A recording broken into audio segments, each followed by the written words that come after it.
Welcome to the week 4 go-to session. This is the final session for the month. Yay! As I told the people before we started, I'm going to try to keep this one short because I really only have kind of wrap-up things to go over this week. First, let me begin with a couple of quick comments about last week. Everybody should have gotten feedback on their outline. Just about everybody got their feedback within the 72-hour time frame that we instructors aim for, which would have been by Wednesday night at midnight. There were about a half dozen students who had to wait until Thursday. Actually, there were 2 students who had to wait until Friday. Those students were given an extension either till Monday or Tuesday. So right now I saw about 20 essays submitted, but I'm assuming that maybe some are coming in because of the extension. And if you didn't get an extension, don't feel angry. It was simply because, if you got your feedback on Thursday, that just meant that you had Friday, Saturday, and Sunday to work on the draft, to use my feedback and consider it and apply it to the essay, whereas everybody else had the full 4 days. But if it is an issue, if you feel like, I don't know if it applies to anybody here. I don't think so. But if you still have an essay to complete and you want to speak to me about when it's coming in, yeah, we can talk about that. I've already been pretty lenient about not imposing too many penalty points for people who get things in, let's say, a day late. But I don't want things to get out of control. So if you do have an issue with your essay, just speak to me about it personally. But everybody should have gotten feedback on their outlines. And the essay draft was due last night at midnight, except for the few people who I allowed to hand in, maybe today or tomorrow. But for the people who are here who did submit an essay draft, how do you think things went? Was it tougher than you thought? Or did things go smoothly based on your outline? I think I mentioned this in a previous session, but one of the reasons why, I create an outline based on the GPAD we've been looking at all month, and there was the sample essay as well. One was just to get a sense of what it's like, right? An instructor can learn a lot by doing the assignments that he or she assigns the students. But also, it was kind of interesting. I mean, I had fun with it. I know that not everybody treats writing as fun, but it took me a long time. I thought I was going to bang out that Jeep essay. Like, I can do this in 2 hours or maybe an hour or two. And it took me a long time. Hours, just with research alone. And the drafting of it, I think I pulled an all-nighter. Instructors do that too. And probably, I don't know, maybe a dozen hours. It takes time. So I realized that this class moves fast and that the essay draft, even though it's, 3 to 4 pages, to write 3 to 4 really good pages with research and proper APA format, it can take time. So again, the essays will be the first things that I grade. And again, I'm going to aim for that 72-hour turnaround time, which should be Wednesday at midnight. And then I'll move on to the McGraw-Hill stuff, which, by the way, I have to apologize about that. I think I entered grades for McGraw-Hill on Saturday, but all those have been recorded as well. Actually, let me bring up the course site real quick because I want to just show what we still have to work on. Where is it? Here we go. So we're in week 4. Now, there are a couple interesting things about week 4. For one, you have very little to do in McGraw-Hill. There is no Achieve module for this week. There is only the Smart Book and those practice questions. But the Smart Book readings, it's only 2 chapters, okay? And it's still worth 5%. So this should be the easiest 5% you'll earn in this class. I don't know if anybody's already gone ahead and completed the week 4 Smart Book stuff. If anybody has, it can possibly confirm in the chat that I believe it should be a breeze. It's a lot less work, and it should be an easy 5%. The major activities for this week are peer review. So we're going to spend some time talking about that. Peer review opens tonight. Oh, let me broadcast this pretty loudly, okay? So peer review has already started. You can already jump in. It's handled through turnitin.com. And you can already go in there now and start working on it. It closes Thursday, okay? Do I have that date set correctly? Yes, the 22nd. Peer review is the one activity I cannot extend. Even if I wanted to, I can't extend it. So when this activity ends on Thursday, it's over. I literally cannot do anything. I can't go in and turn it in and extend it. It's, yeah. I say this because every month there are maybe 2 or 3 students who realize, oh no, Thursday night, midnight came and went, and I didn't do peer review. And then I have to say sorry. Yeah, it's unlike all the other activities. The McGraw-Hill stuff, sure, you can complete it after the due date. The major activities, you can submit those late as well. There's a 5 point per day penalty for lateness unless you've been given an extension. But yeah, those sorts of activities can be completed after the due date, but peer review cannot. Okay, so that's my kind of number one message here. Don't let this slide by, okay? Because literally, it's 10% of your grade. And yeah, you don't want to be in that situation, okay? So I'm going to send out an announcement about this too. But yeah, week 4 is mostly wrap up stuff, okay? So we have peer review, which we'll talk about. You have 2 short chapters in the Smart Book. And I never know how to pronounce your name, Mr. Bolin, but was the Smart Book for week 4 as easy as I'm making it sound? 2 short chapters and some questions, and boom, you're done. And then there's the revising of your essay, because you're going to get feedback from me and 2 of your classmates, and then you'll use all that feedback to revise. Okay, and that's worth 15% of your grade, and it's due on Sunday, the last day of class. Javon, am I saying that right? Javon? Actually, I'll pronounce it 2 ways, Javon and Javon. Tell me which one's correct, the first one or the second one. Let me open up the presentation. We'll get it underway. So, yes, welcome to week 4. Oh, Javon is correct? Okay. So, peer review, revision. That's going to be the focus of this discussion. There's a reminder of what we've been doing week to week. Week 4, if you remember that visual we had of that little kind of circle of the writing process, peer review and revision is kind of the last stage of that process. And yeah, peer review is useful. And I'm going to encourage you in this session to take peer review seriously, because you guys and gals notice things that sometimes I don't. Or maybe I focused on other things that I felt were more important, but didn't address the points that you raise. So yeah, I'm always amazed I shouldn't say amazed because that indicates surprise. I'm always impressed with what students point out in peer review. Okay. And peer review is important. There's the visual I was talking about. So we're here, okay? Getting feedback and revising.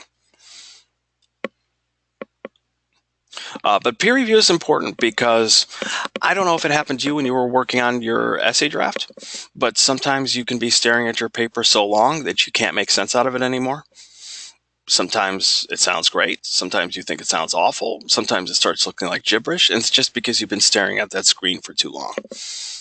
Ideally, of course, it's great when you have enough time, if you start far enough in advance, that you can walk away from the paper, come back to it with a fresh set of eyes. This is common in all artistic disciplines, right?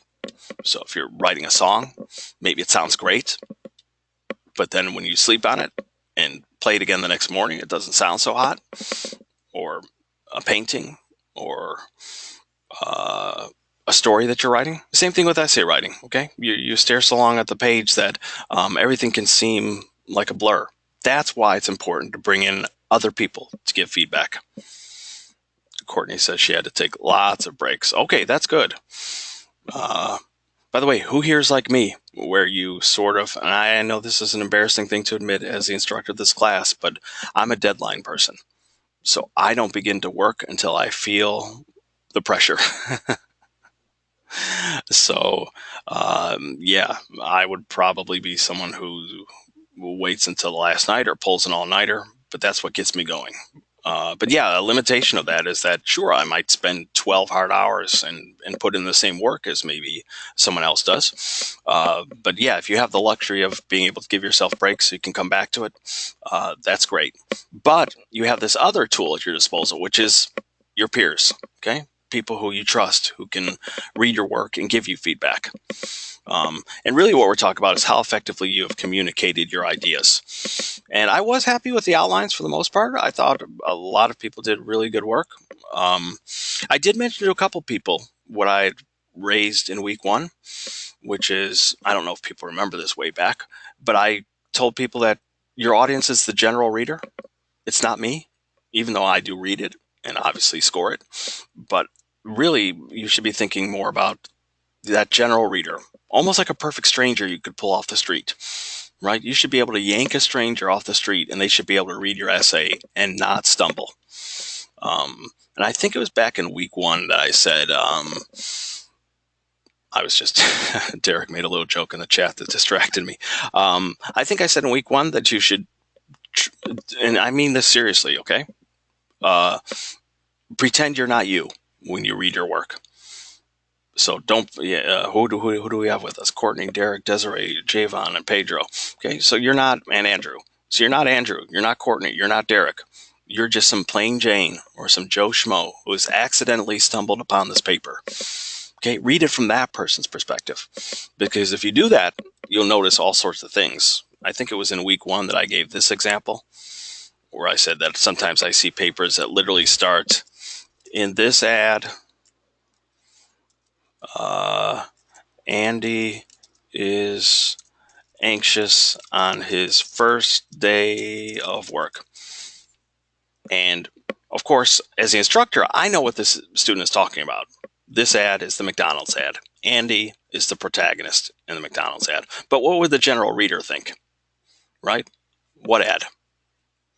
Who is Andy? What are you talking about?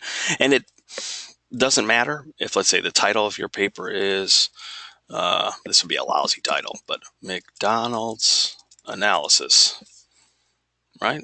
And you might think, well, but it's there in the title. Still, your prose is just a fancy word for the language, the sentences that appear in your writing.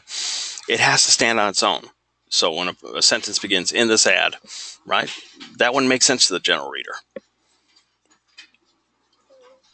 Derek says, this may not be right, but my nephew is autistic, and some people told me to try to and type the paper so he could understand it.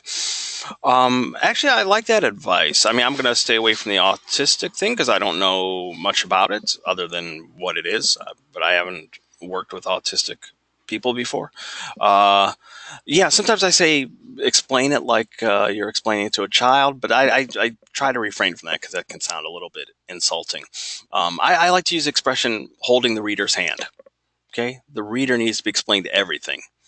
So, right, in the McDonald's ad, first day, Andy, the protagonist, is on his first day of work. Okay, I would probably word things a little bit better because I'm just making this up off the top of my head. But yeah, we always explain things.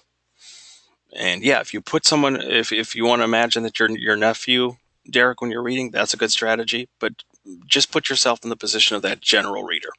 And it won't just help with things like this. It will also help with awkward sentences or those moments where, and it's difficult to explain without an example, but there are sometimes moments I see where, yeah, it's like I can understand what the student is trying to say, but the thought is too much in the student's head.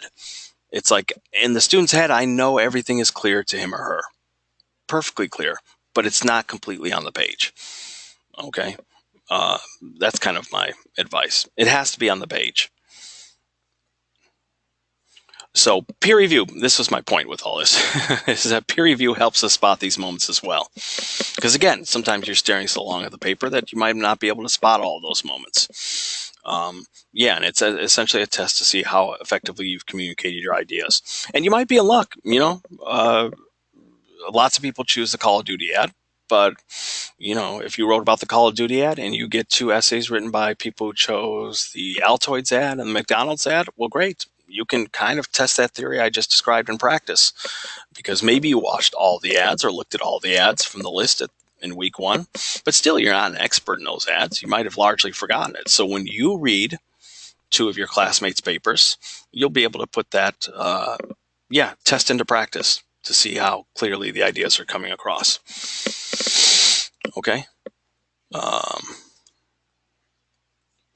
Now, here's a list of some benefits you get as the writer when you receive feedback. Obviously, peer review benefits the writer tremendously because you get to discover what's working in your writing, learn where improvement is needed, get an objective point of view on your work. This is kind of what we've been talking about, as well as this next point, identifying mistakes you can't see, and so on.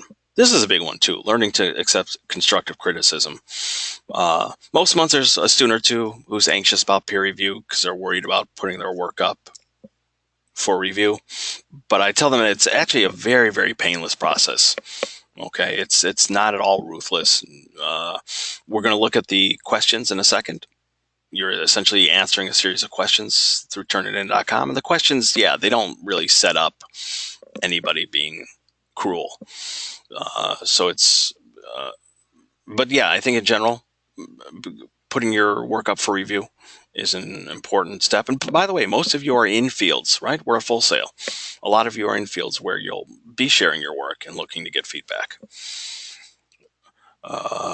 Derek says he was intimidated by this assignment because the ad was only 1 minute long, and it's hard to write a paper about a 1 minute ad. Courtney agrees. Derek, and which ad were you writing about? And Courtney, which one were you writing about too? And by the way, I read some of the chat comments out loud simply because people watch these lectures after the fact in video form. They can't see the control panel. They can't see the chat window. Courtney said Allstate. Derek said Call of Duty. Right, but oops.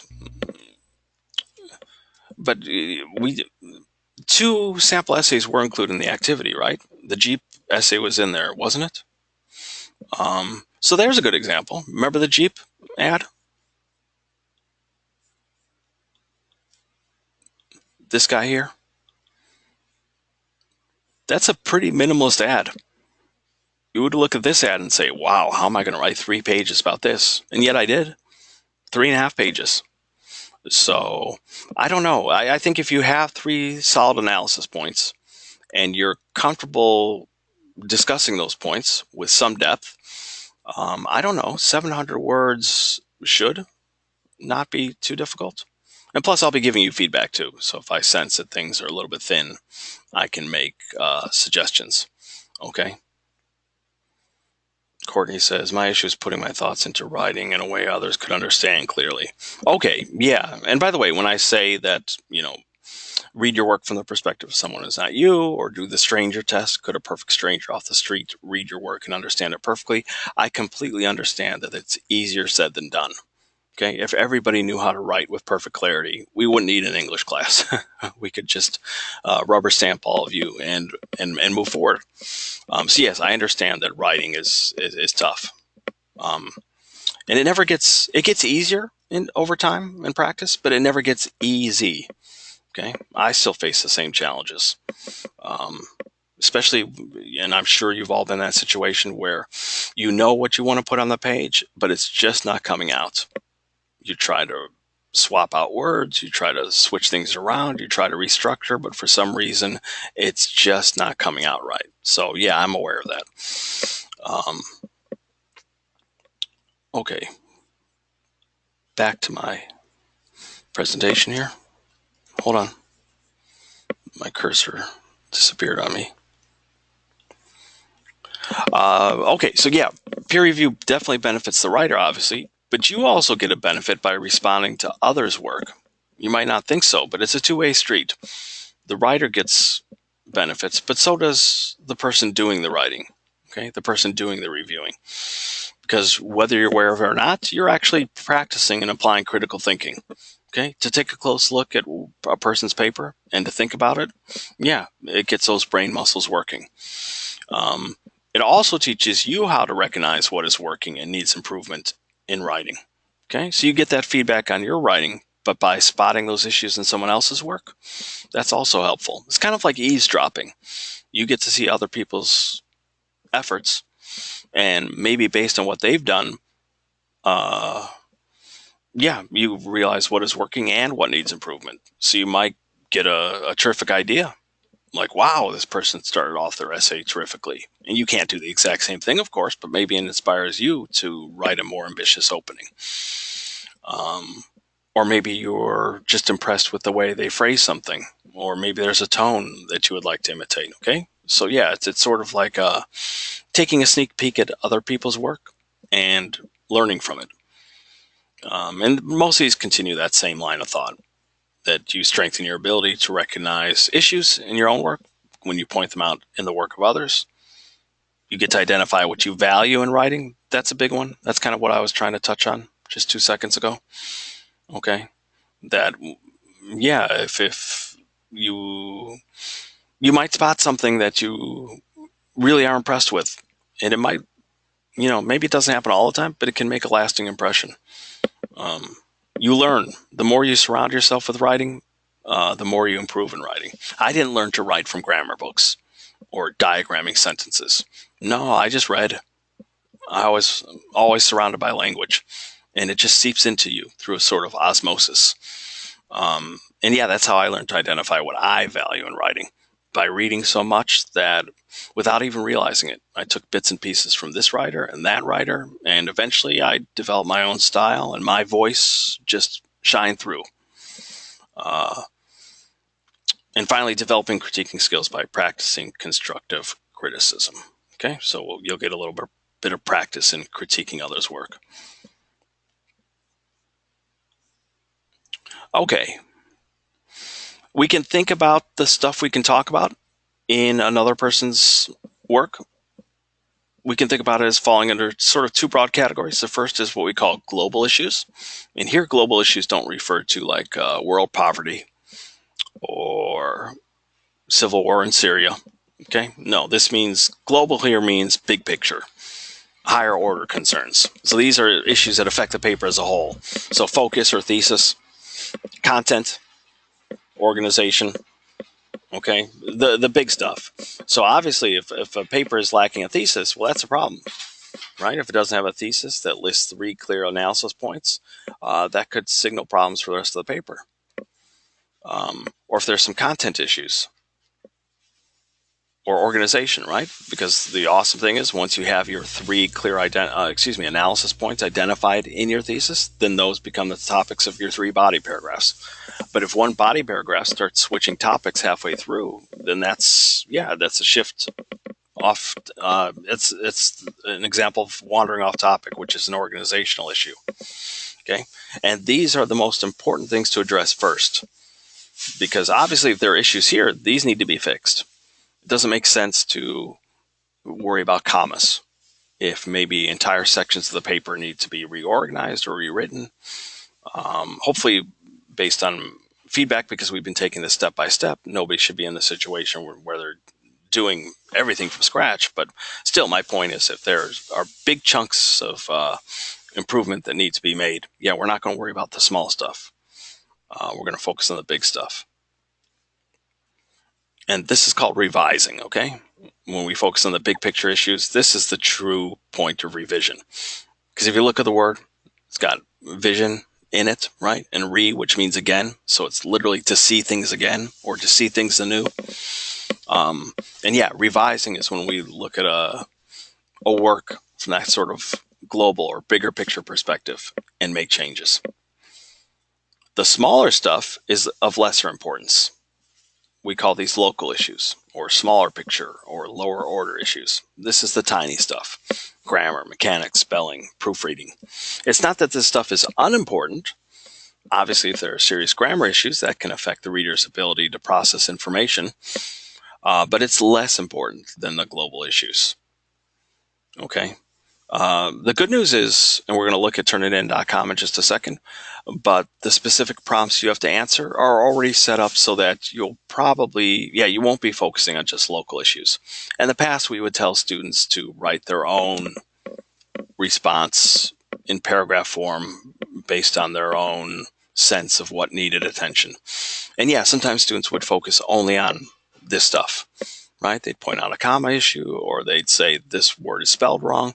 And okay, the student fixes those handful of issues, but the big stuff has been skipped over. Okay, so yeah, the global issues are more important. Then we focus on local issues. Also, just focusing on local issues, it kind of was, I don't know, maybe an unintentional way of kind of avoiding the harder task of peer review, because yeah, it takes time to read a paper, think about it, and then respond thoughtfully. It's much easier sometimes just to point out a proofreading error or a grammar thing. Uh, so yeah, the hard work is the global issues. Now the good news is the peer review prompts are designed to already kind of set you up so that you're creating solid peer reviews. And it's based on something called the RISE model. I'm going to fly through this because I don't know how terribly interesting the RISE model is for students. It's basically a academic model. It's I believe I have a visual for it later in the presentation. It looks like a pyramid. But yeah, a bunch of smarty pants came up with this thing called the RISE model, where each word in the word RISE stands for something, and it ensures that you're giving solid feedback. And the words RISE stand for reflect, inquire, suggest, elevated. Pedro says, yes, you probably saw it in creative presentation. Okay.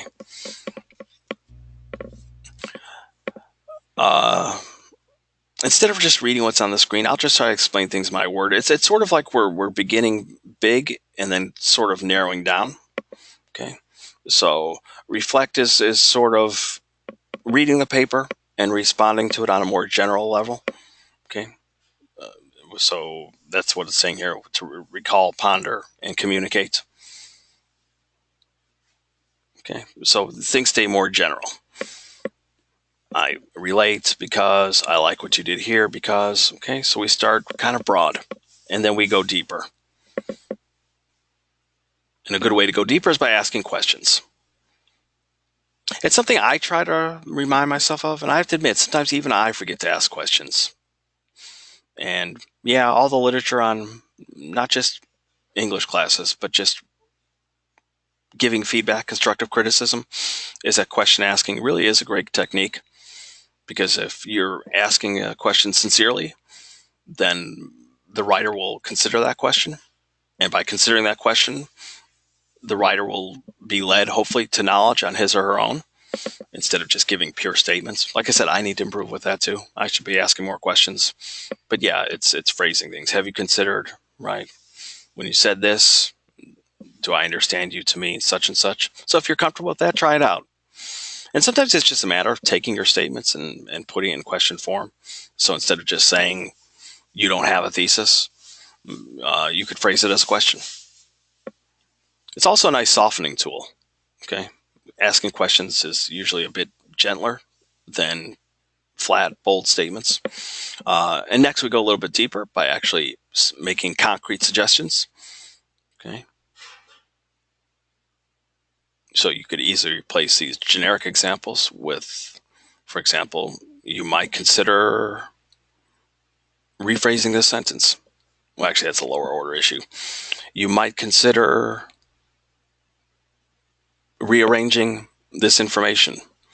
Or sometimes, and by the way, if anybody did this as your paper, don't freak out. It's not like I take off points for it or anything. But usually it's not a great idea to end your body paragraphs with your quotation if you directly quoted something. Okay. Remember in one of the previous lectures, there's that image of the sandwich. So we lead into the quote, we deliver the quote, we say something after the quote. So yeah, you could suggest perhaps you should not, or you might consider following up this quotation with commentary. Okay, so yeah, we're making concrete suggestions. And finally, the sort of deepest, most specific level we reach is the final one, elevate, which, as is defined here, oops, hold on.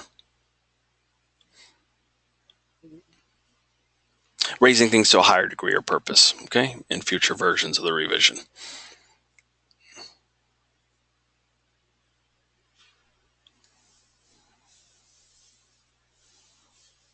Okay, now I'm back on track. I'm sorry. Now, what should you aim for in your feedback? Be specific, okay? That seems like it's common sense, but sometimes I do see instances where a student will say something like, I was confused in paragraph 3. Okay, but where in paragraph 3? Or what specifically confused you? Or, you know, I didn't understand this point in paragraph 2. Okay, what point? Be as specific as possible. Um, this bullet point I think is kind of silly. Of course, we're trying to be helpful. We should aim to be considerate. Okay, so um, understand that we don't have the typical nonverbal cues to help aid our words, such as a smile or tone of voice. Uh, so yeah, sometimes when you write, it can seem a bit more direct or harsh than it sounds. That's something I always try to check as well. And usually I'm pretty good at it, but sometimes even I catch something that I've written and I realize, oh wow, I said that a bit too. And I wasn't trying to be mean. I didn't think I was being mean at all. But when you read it, you see how flat it sounds. Uh, and so, yeah, sometimes putting in little like qualifiers sometimes helps. So sometimes I'll say things like, I was a bit confused here, or I wasn't quite sure, right? And it's not just me trying to be nice for the sake of being nice. It's literally a textual cue to the reader, okay? To soften things. On the other hand, you shouldn't try to be too nice. Okay, so just writing things like "looks great to me," or "I would give this an A if I were the instructor." That's not terribly helpful. Plus, it puts me in an awkward situation because if it's not an A paper, uh, yeah, being too timid or only giving praise. I mean, peer review. We'll look at the. I keep saying we're going to look at the questions, and I swear we will in just a moment. Um, but yeah, the peer review it's painless. Okay, the prompts are set up in such a way in which I don't think anybody's going to be cruel. So yeah, it's a painless process. So there's no reason to be shy. Okay, you can please give feedback. On the other hand, yeah, again, be careful about not being too mean. Uh, Pointing out what works and what needs improvement. Okay, it's always best if you can point out some positives before you get into the issues that need to be fixed. And your critique should always speak to the writer about the piece of writing. This isn't as big of a problem right now with this assignment. But there were past assignments where we used to have an assignment where people would pick a industry role model and then do research into how that person persevered in their industry. And if a person chose, like, I don't know, let's say a music production student chose Jay-Z, sometimes students would get off topic and just talk about how much they love Jay-Z instead of actually analyzing the paper. But that's less of an issue here now. Effective feedback takes time. Okay, seriously. This isn't a tremendously difficult assignment, peer review. But I would recommend, yeah, either you're going to get two papers, okay? So from two of your classmates, either give each of those papers a thorough, careful, single reading. I mean, slow down and think about it as you're reading it, or give it one reading where you just read it at normal speed and then take a closer look at it. Plus, when you answer the questions, you should be able to go back to each of the papers because you'll probably have to go back and refer to specifics or remind yourself of specifics in the paper. And yeah, that'll take time. I don't know how long it should take you, but my guess is at least an hour. And that's if you're working like greased lightning. Like you read the two papers, immediately see things clearly, and can write thoughtful responses. Maybe that can all be done in an hour, but yeah, that's the least amount of time. Okay, so prepare yourselves. And I think we had a couple people came in after the session started, so I just want to say that at the beginning of the session, I reminded people that peer review is the one activity I cannot extend. So I think Andrew and Courtney, you might have joined us 1 or 2 minutes after we got started. But yeah, peer review, there's no 5 points per day for lateness. No, peer review ends on Thursday night, and I couldn't extend it even if I wanted to. Okay, so let's take a look at Turnitin, which I already have open. Okay, so let me go. Here's peer review, and I think I can. You're seeing things from my end, but we'll be able to see the questions. See, everybody's getting two papers automatically distributed to them. And here are the questions you have to answer. And usually you can see they're using the language from the RISE model: reflect, inquire, suggest, elevate. And let me blow this up a bit. And you can see each prompt has several questions. So, and there's a minimum answer length of 100 words. That might sound like a lot, but it's not. Like, how many words is this? Bear with me. I'm going to do a quick test. The prompt itself is 47 words. Okay. So that little bit right there gets you half the way to your goal to answering the prompt.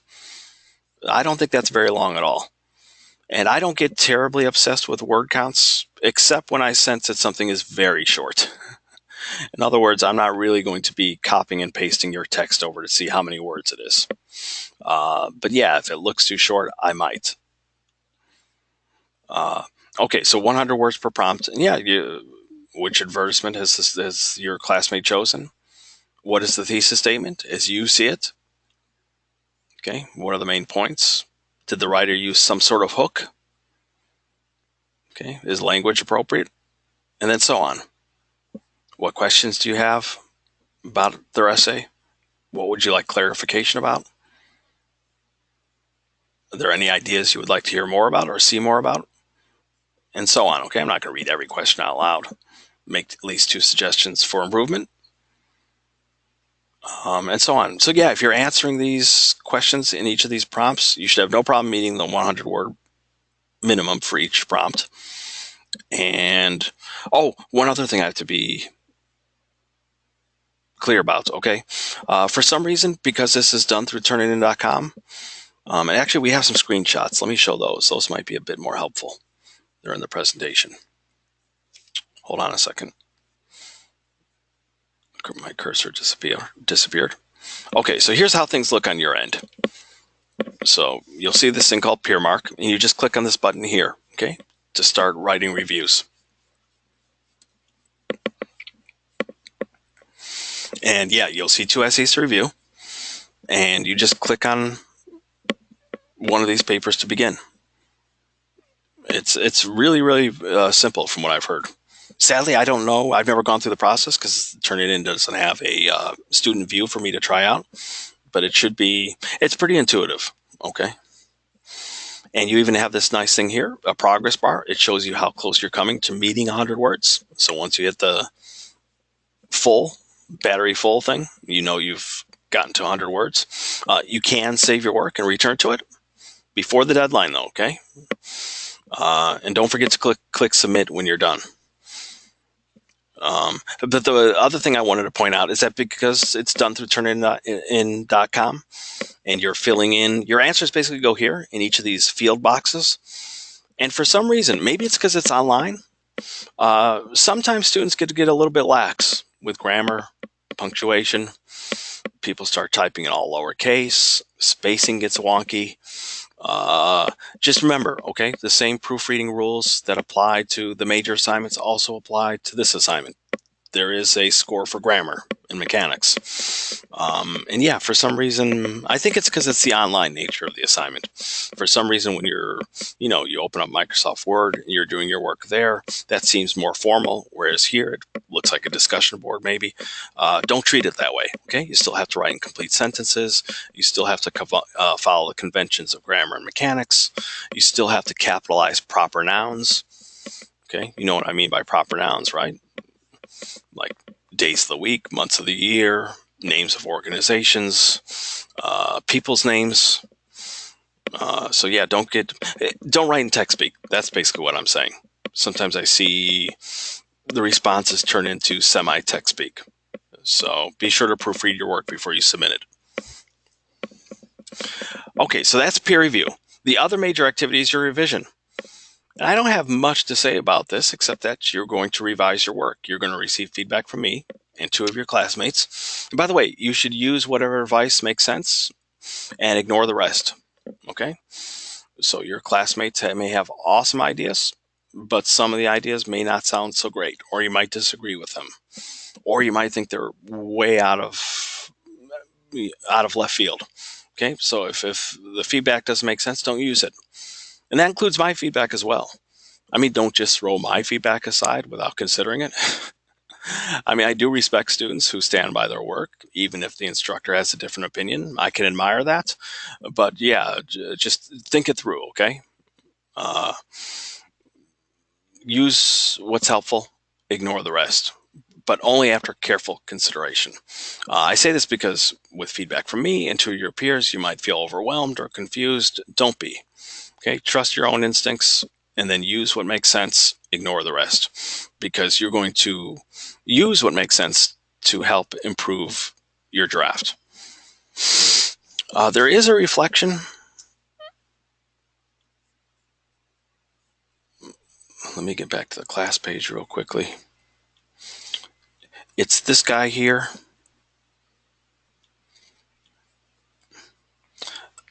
This is really a breeze. You essentially have to answer these questions here in essay format, though. So don't copy this, put it in a Microsoft Word document, and provide an answer. Rather, answer these prompts in paragraph form. Okay, and it's ungraded in the sense that it's weighted at 0%. Okay, but there is a penalty for not doing it, a professionalism deduction. So yeah, it's ungraded because it's not supposed to be that big of a deal. Basically, it's your opportunity to reflect on what you've done this month. What did you expect from the English course? Did it meet your expectations? How confident were you about your writing abilities? How well have you met the requirements of the class? Are you especially proud of any of your work? In other words, it's your time to reflect about being a writer this month. Okay, so there are no right or wrong answers. You literally just have to answer these questions in paragraph form, and it should be an APA format. But APA format just means, you won't need a references page because there's no research, right? You're just answering these questions in paragraph form. And by APA, we're basically meaning the conventions, okay? Double spaced, all that stuff we talked about in last week's walkthrough. And by the way, if you've already done this for the essay draft, then it's really just kind of doing it again, but just to answer these questions. So you could even take like your template. Like I could take the Jeep essay, wherever I have it hidden here. I just put it in a folder. I think this one. Yeah.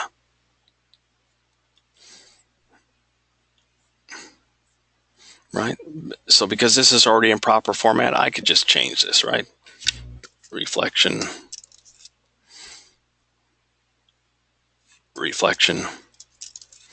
And then start answering the questions. This month has been eye-opening. I'm assuming for someone who has had great experience in the class. I learned so much about writing. Okay, I won't. You can say whatever you want. But yeah, once you have, if that's the beauty is if you followed APA format for your essay, then you should have no problem applying it to another document. Okay. My main point here is that this activity is not meant to be that big of a deal. I want you spending most of your time on peer review to finish by Thursday, and then putting all your effort in a revision. This is just a short reflection, nothing more. Okay, so don't get too worried about this.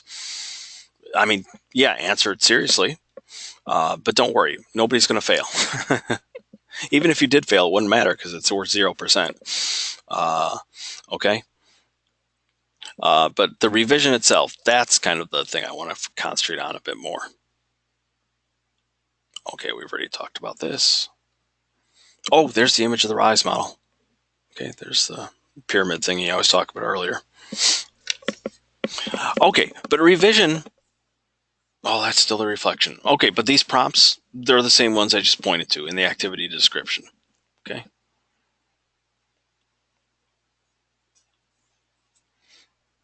And for the reflection, we already talked about this. Just create a quick cover page, answer those questions in paragraph form, and you won't need a references page. So it should be a breeze. You should go into the header, though, and change the header so it's appropriate. But finally, the revision. Okay, so this is due on Sunday, the last day of class. You know me, I'm pretty lenient. So if anybody's facing difficulties or they're feeling overwhelmed, just get in touch with me. I'm pretty liberal with giving extensions. I said during week 1 that, unlike other instructors, I don't require documentation. I don't insist on a doctor's notes. I'm supposed to ask for those things, but to be honest, I just don't. I don't want a doctor's note. I don't, that's more work. I would much rather have a student just say, "Listen, uh, I got called in for a double shift this weekend," or "My dog's sick," or "I'm having issues, personal issues. I don't want to know what they are, but okay. Uh, could I have until Monday night or Tuesday night?" And I always say yes, because I'm a pushover in that sense. Okay. But in theory, Sunday is the last day of class, and that's when the revision is due. And the revision is basically what it is, right? You're going to take the feedback, apply it, and fix your essay from top to bottom. So, yes, again, thinking about global issues, if there are things to fix in terms of thesis, content, or organization, obviously you should be fixing those things. Again, you'll be getting feedback from me. Some people, listen, some people might be in a great position where I might say, wow, a lot of this looks good. Most of your revision is just going to be in terms of cleaning up a few grammar things and maybe a few APA things. That's a great position to be in. Most people will probably have a combination. They'll have some big picture issues to work on. When I say big pictures, I don't mean rewriting the entire paper. I just mean maybe there's something to fix in a certain paragraph. Or maybe, yeah, some part of the paper could be strengthened. But yeah, by top to bottom, I mean big picture issues like thesis and content, but also the smaller stuff, grammar, mechanics, APA. I know APA is tricky. That's why I devoted an entire session to it last week. And still, APA can be tricky. I know that. But still, this is your kind of final chance to get APA 100% correct. Okay? Because, yeah, the essay draft was a draft, even though it should have been the strongest work that you could possibly create. But the revision should be the finest work you can possibly create, because this is your finished product. Okay? So it is a top to bottom revision. And be careful, because I'm not going to bring up the rubric, but there's a little detail on there about how there is a, I believe, 20-point penalty for lack of meaningful revision. Doesn't happen often, and I try not to apply that penalty because it really is a big one. But occasionally, yeah, there's a file submitted it's identical to the essay draft, and either nothing has been changed or very, very little. So yeah, I'm not going to go back to the FSO page, but it's worth 15% of your grade. So yeah, that it's worth a lot because it should be a major task. Okay. And yeah, you have an instruction sheet or the activity instructions itself under the activity where it repeats all this. Okay.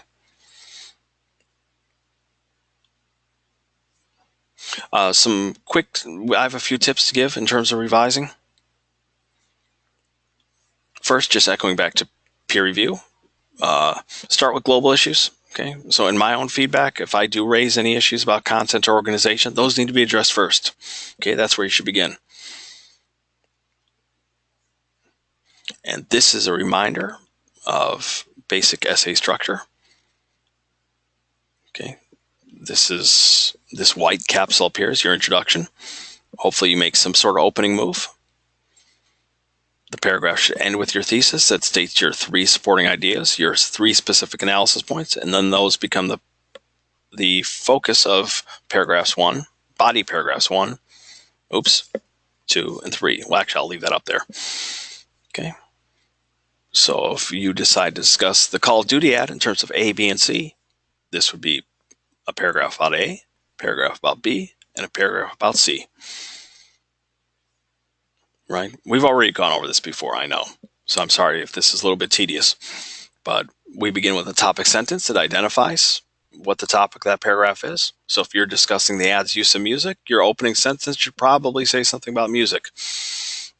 Believe it or not, readers are just trained. You see that opening sentence and you, without even realizing it, you know that paragraph is going to be about that identified issue. Okay, and if it's going to be about the ad's use of music, then that whole paragraph has to be about the ad's use of music. And if you did a pretty good job with your outline, you should have your research hopefully ready, right? Because the worksheet prompted you to find one piece of research for each of those paragraphs. So you can just plug it in. You'll have to set up the quotation. You'll have to make sure it fits comfortably within the paragraph as a whole. And that's another situation where reading it from the perspective of someone who's not you will help. Because if you read that paragraph from the perspective of a stranger, you should be able to hear whether the quotation fits naturally within the entire paragraph. And then you'll need a conclusion where you find a way to echo your thesis or restate it, okay, and find a kind of satisfying final note on which to end your paper. Okay, but this is stuff we've covered before, but this is a little refresher.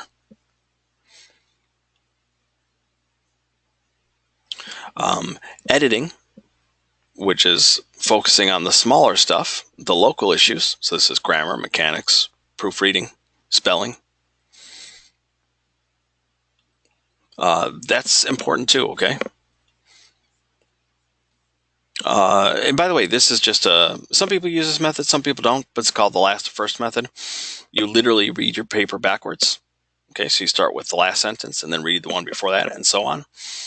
And yeah, this is a popular method for actual editors and proofreaders. People get paid to do that kind of stuff to spot errors, because what it does is it breaks up your brains. When we read things left to right, top to bottom, our brain inserts words without us even noticing it. So, for example, a simple word like this article, the word a, could be missing from a sentence, and you might not be able to see it. Why? Because when you're reading, your brain automatically sticks in that word because it expects it. And so you might not be able to even notice that the word is missing, or you might not notice a misspelling. But if you read things backwards, it disrupts that process. Okay. You don't have to do it this way, but yeah, it is a good technique.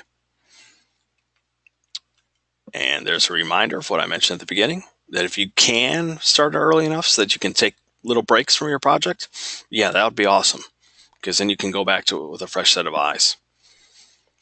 We do have a writing center here.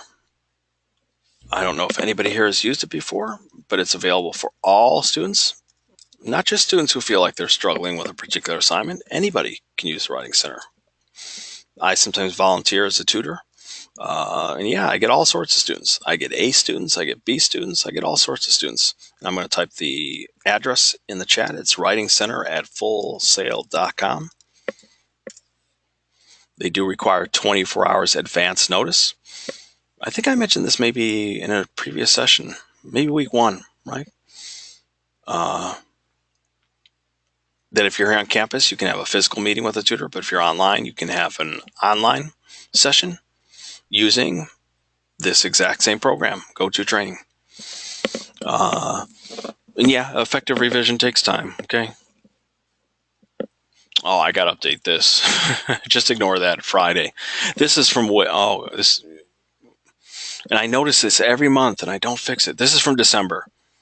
Because of the holidays, we actually had a month that ended on a Friday. So no, it's not due on Friday. It's due on Sunday at midnight. Okay? But yeah, the reason why we say revision takes time is because, has anybody here experienced that? Where it's Sunday at midnight, it's 11:55 p.m., you're ready to submit, but errors happen. Sometimes that could be related to your machine, but often it's because every Full Sail student is submitting their work. Again, I'm not that mean of an instructor. I shouldn't say I don't care, but I'm not going to take off points if it's 5 minutes late. But yeah, allow yourself time, okay, not just to meet the deadline, but to revise appropriately. And that is it. I apologize for lying. I must have filibustered too much. I said I was going to try to keep this to 45 minutes, and look, it's 7:55. So I apologize for that. Anyway, if people have questions, they can go ahead and ask in the chat. For people who are comfortable with what we've gone over, I thank you very much for attending. You don't have to stick around.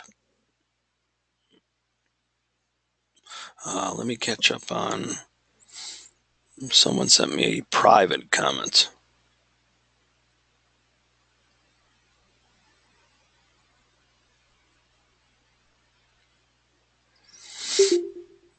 Okay.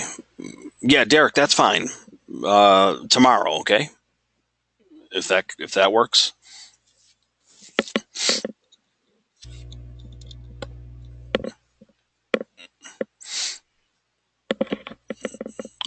So questions, comments?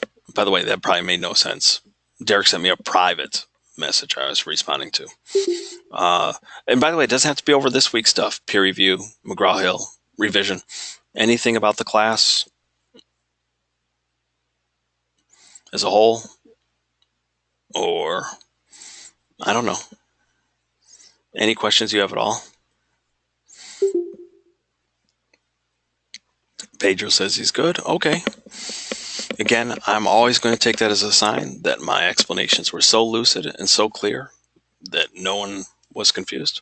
I'm going to go ahead and stop the recording because I try to keep things going in case people have questions that will benefit those who watch it after the fact.